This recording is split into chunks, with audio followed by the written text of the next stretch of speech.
Directed energy weapons like high-energy lasers could be a game-changer in future wars.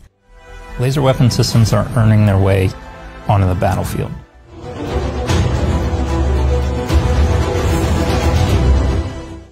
The competition between the United States and China, as well as the innovation that comes from the private sector, is driving the charging advancement of military technology.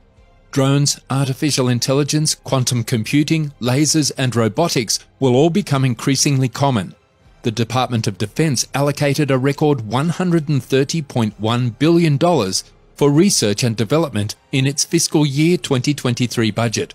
While keeping a close eye on the Ukraine conflict and other global tensions, the military is increasingly focused on technological solutions that could potentially give the US an advantage in the conflict. However, the US Navy recently admitted to having advanced and lethal technology that will send shivers down your spine. What exactly is this technology, and how will it be used by the US Navy?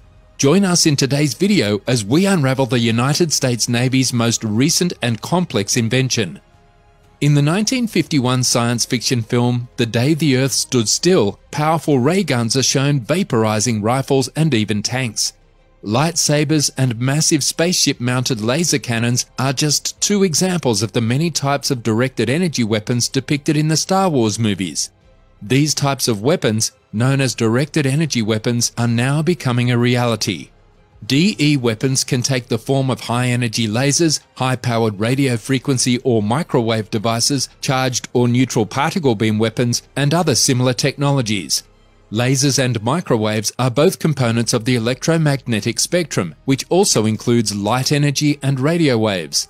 The wavelength and frequency of the energy is what differentiates the two of them from one another. In spite of the fact that they are both part of the electromagnetic spectrum, laser weapons and microwave weapons function in very different ways and produce very different effects. Think of the difference between a laser pointer and a flashlight.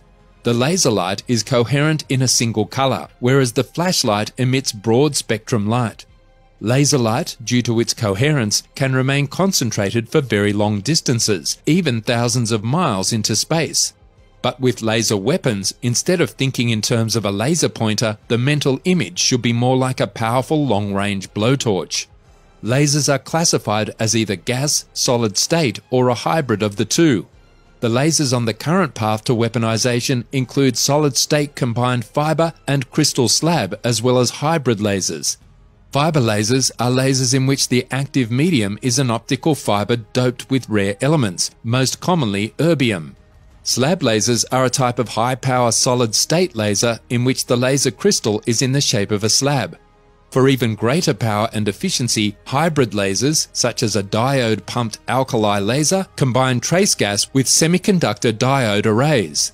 The destructive power, lethality of directed energy weapons is determined by the amount of energy transferred to the target over time. This concentrated energy has the potential to have effects ranging from non-lethal to lethal. Lasers, for example, can cut through steel, aluminium, and a variety of other materials in a matter of seconds. They can be very effective at causing pressurized vessels, such as missile propellant and oxidizer tanks, to explode. They have the ability to destroy, degrade, or blind many other systems with sensors and electronics. The lethality of high-energy lasers is determined by the laser's power output, the purity and concentration of the light, beam quality, the target range, the ability to keep the laser on the target aim point, jitter control and tracking, and the atmospheric environment through which the laser travels to the target. However, for the first time, this technology was successfully implemented in 2020. The US Navy used a directed energy weapon, in this case a laser, to successfully stop an anti-aircraft while it was in flight.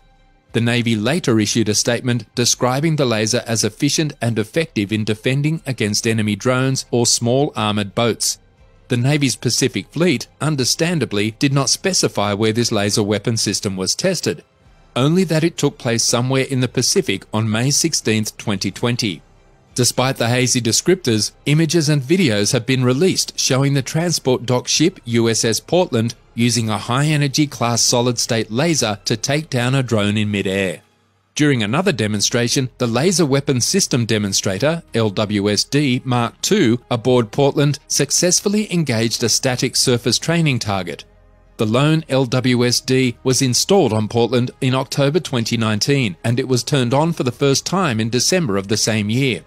After that, in August of 2021, the Portland was sent out to serve in the Indo-Pacific and Central Command areas of responsibility. The 150 kilowatt LWSD is mounted on the Portland superstructure and is linked to the ship's Combat Information Center, where a control console is installed. The system's tactical laser core module was built by Northrop Grumman, while the energy and thermal storage modules were built by the US government. Directed energy weapons have been in development since the 1960s, and they are now being put to good use, though only time will tell. While the hopes and aspirations of this specific directed energy laser are currently those of defense, who knows what this technology will be used for in the future. But this was not all, as threats to Navy vessels continue to grow in the form of drone swarms and anti-ship missiles. After decades of testing, the Navy is nearing a low-cost solution for deterring and defending against aerial threats at sea. According to Lockheed Martin, the Navy received its first high-energy laser with integrated optical dazzler and surveillance, or Helios, system in the third quarter of fiscal year 2022. The system, which can fire more than 60 kilowatts of directed energy at targets up to 5 miles away, is currently being installed on an Arleigh Burke-class destroyer undergoing upgrades. Helios is part of the Navy Laser family of systems, a group of platforms that the service sees as the foundation of an incremental strategy for increased laser weapon capability, according to budget documents. In the proposed budget for the year 2023, the service requested approximately $35 million for the family of systems. This is the year in which the first system is anticipated to become operational at sea. This new technology offers significant improvements over previously available systems and options for defending against unmanned aerial vehicles and anti-ship missiles. Surface-to-air missiles and Gatling guns require a certain amount of magazine depth on ships. Additionally, these weapons have poor cost-exchange ratios when used against low-cost drones. Furthermore, reloading Navy surface ship magazines necessitates the vessel traveling hundreds of miles over several hours to reach a safe zone. An adversary like China has access to a large number of UAVs and anti-ship missiles, and Beijing has a high capacity for producing more. According to officials, this could limit the Navy's ability to defend itself affordably. That is one of the issues that Helios is intended to address. According to Lockheed Martin, the system is designed for continuous operation using available ship power rather than adding another energy magazine. Similarly, the new system outperforms previous laser weapons in terms of power and positioning.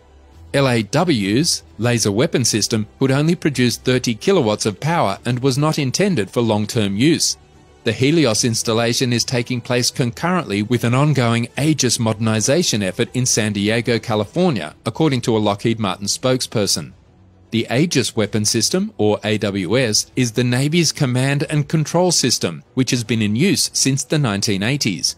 Lockheed Martin has also been awarded a contract to modernize the system on destroyers and other vessels.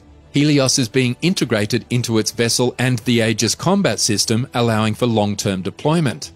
The weapon employs spectral beam combined fiber lasers, which provide a higher beam quality than the LAW's incoherently combined 6 high-quality fiber lasers. Because the laser can dazzle UAS as well as destroy them, it has game-changing warfighting capabilities. According to a white paper published by Lockheed Martin last year, the system has demonstrated its ability to repeatedly hit a high-speed target at tactically extended ranges. According to the paper, it closed the fire control loop on a track provided by the Surface Combat System Center's Aegis Combat Sensor after achieving coarse and fine optical tracking. The Optical Dazzling Interdictor Navy, or ODIN, enables the system's dazzling technology by interfering with enemy platforms' electro-optical and infrared sensors.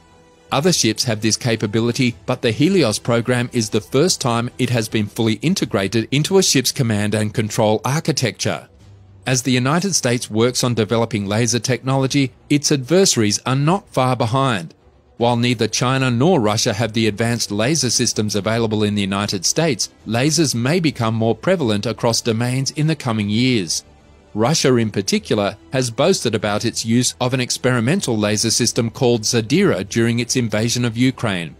Given the country's proclivity to exaggerate its technological capabilities, it's unlikely that the system had much of an impact, but the use of UAS in the conflict will push the technology forward. However, one type of DEW blinding weapons has been prohibited as a means or method of warfare since the 1995 Protocol on Blinding Laser Weapons, under the Convention on the Prohibition or Restrictions on the Use of Certain Conventional Weapons, CCW. This protocol seeks to avoid unnecessary suffering or superfluous injury caused by lasers that could result in blindness. However, this protocol is primarily concerned with the humanitarian implications of one type of laser effect.